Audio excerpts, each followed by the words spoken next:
Today's topic, it's personal.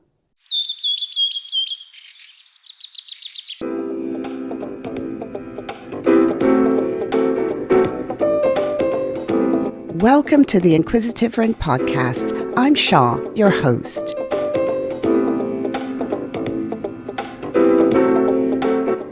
Join us as we explore diverse perspectives on the human experience, offering insightful interviews and deep reflections on philosophy, spirituality, psychology, from a bird's eye view on the essence of being.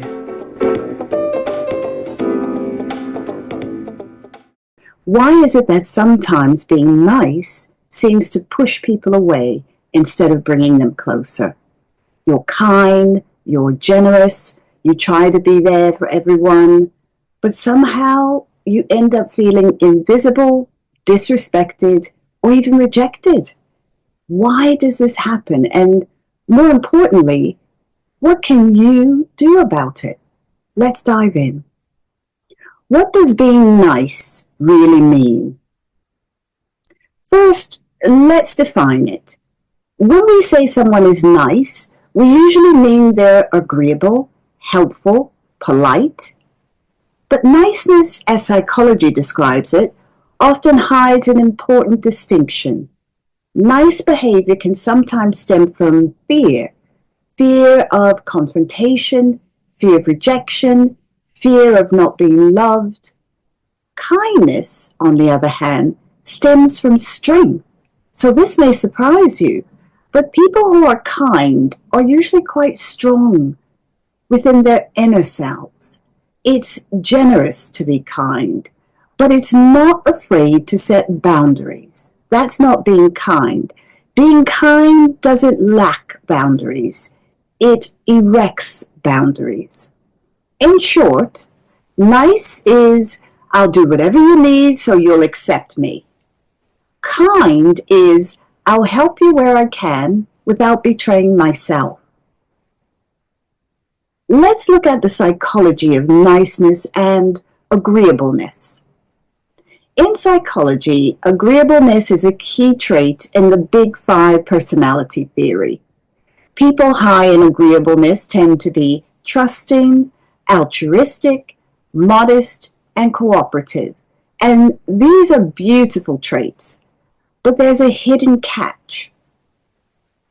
When agreeableness is too high, without strong boundaries, it can look like self-erasure, as though you're somehow disappearing. Where are you with all this niceness, agreeableness? Research shows that highly agreeable people are often seen as less assertive. Others may unconsciously assume they are pushovers. And surprisingly, extreme agreeableness can even trigger suspicion. Why are they being so nice? What do they really want? Is that the real them?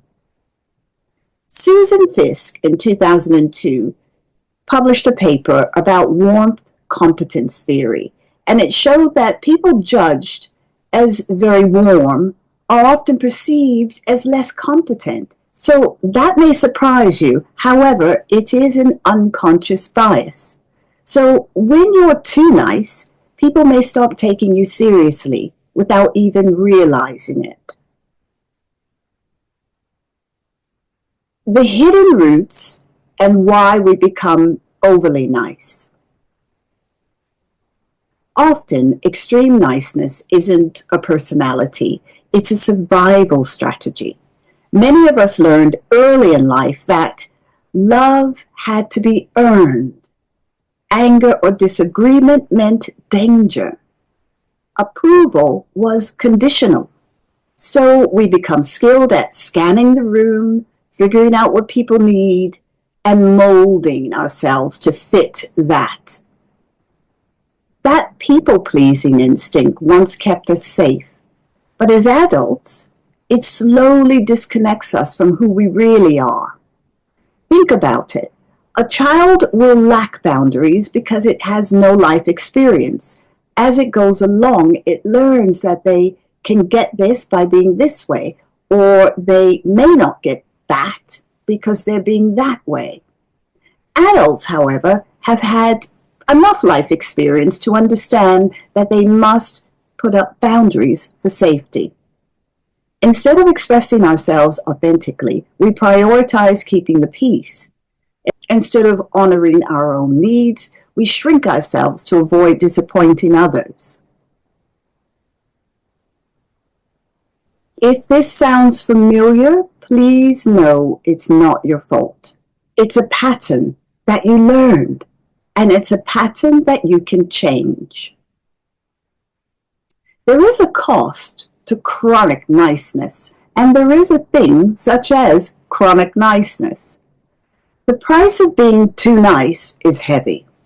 Over time, you might experience resentment, so saying yes when you really mean no. You could experience burnout, extending yourself for everyone else, forgetting about yourself. And you could also experience loneliness, feeling unseen and unknown because you're always performing. You might start to notice that people don't respect your time. They may even ignore your opinions, your views, even your wishes. Or they expect you to always be available without giving back. So you're always available, but they aren't. And here's the painful irony. The more you abandon yourself to what others love, the more disconnected and unloved you end up feeling. Breaking free, how to balance kindness and strength. So the answer isn't to stop being kind, it's to pair kindness with boundaries. At the top of this video, I talked about how kindness is a boundary with authenticity and with courage. And here's how you can start. Number 1, set boundaries without guilt. Saying no doesn't make you mean. It makes you honest. Clear boundaries create stronger, more respectful relationships. Think about the people that you know who appear to have quite strong boundaries. The people that you know that you cannot just say anything to, that you cannot just treat them any old way. Those are clear boundaries, and they taught you those boundaries. Number 2, practice authenticity. Dare to let people see the real you. It's okay. You are who you are, even if you risk disappointing them. We will disappoint people. And that's not all down to us. That's also down to how others perceive your behavior. Your realness is more magnetic than any performance you could ever give. Number 3, stop apologizing for existing.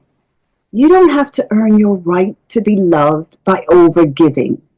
Overgiving can appear to be odd, strange. You already are enough. By just being you, you're enough. You can say no when you mean no, and say yes happily when you mean yes. You will feel so much better, and so will the other person. Number 4, trust that everyone won't like you. Everyone doesn't need to like you. If your worth depends on universal approval, you will always be in chains. Freedom comes when you know the right people will love the real you. And that's what you want. You want the right people to love you. Before we wrap up, I want to speak to those of you walking a spiritual path, because there's a deeper reason you felt drawn to be kind, gentle, and compassionate.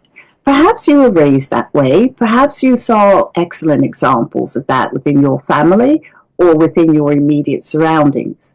You see, what we call niceness, when it's born from love rather than fear, is a sacred energy. It's a spiritual energy. It's the embodiment of the heart chakra. It's empathy in action. But when we abandon ourselves to maintain that outer peace, we fracture our alignment. And spiritual growth is all about becoming aligned with your true purpose, with who you truly are. True spiritual growth is not about perfection. It's about wholeness. And wholeness includes boundaries. It includes truth. It includes our light and our fire. Saying yes can feel like a light, and saying no can feel like a fire. But boundaries will include both. When you honor your own soul, when your kindness comes from alignment, not people-pleasing, you become magnetic. People are drawn to you. You begin to radiate. You become unshakable. In spiritual terms, authentic kindness raises your vibration. It softens the world around you, but it also protects you. You become a living example of conscious love, not just agreeable behavior. And here's the miracle. When you stop seeking validation from others and start embodying the love you are, you naturally attract relationships, opportunities, and peace that are aligned with your soul's growth, your soul's journey, and your inner world. Being kind is powerful. When done consciously, it's a spiritual act of leadership. So please, don't stop being kind. But let it be real. Let it be rooted. Let it include you, the real you. You are not here to shrink from others. You're here to shine and to teach others how to love through the way you love yourself. Stand up for yourself. Be strong, set boundaries, and protect yourself. If this touched something in you, I'd love to hear your thoughts in the comments. Until next time, stay kind, stay wise, and stay true. And if you're ready to start your journey, don't forget to like, subscribe, and share this with someone who needs to hear it. Your mental health is a priority.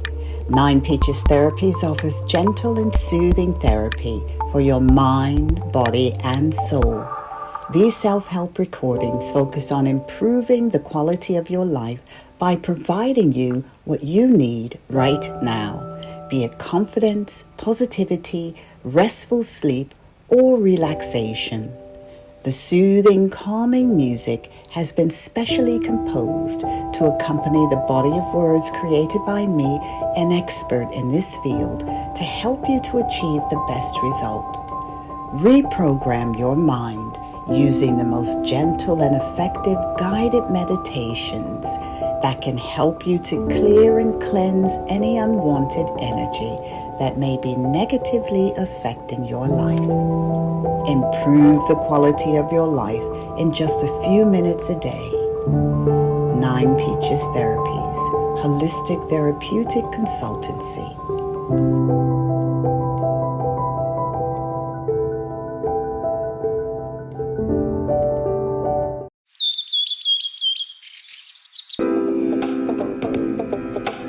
Thank you so much for tuning in to this episode of the Inquisitive Wren podcast. I hope you found it insightful. If you did, I'd love for you to share it with a friend who might enjoy it too. Don't forget to share it on social media. It really helps us reach more people who resonate with our content. If you haven't already, make sure to follow the show. It's the best way to stay connected and help our Inquisitive Wren community grow. I'd also love to hear from you. Leave a rating and a review to let me know your thoughts, and be sure to follow so you never miss the latest episodes or behind the scenes content from the Inquisitive Wren. Thanks again, and as always, stay curious.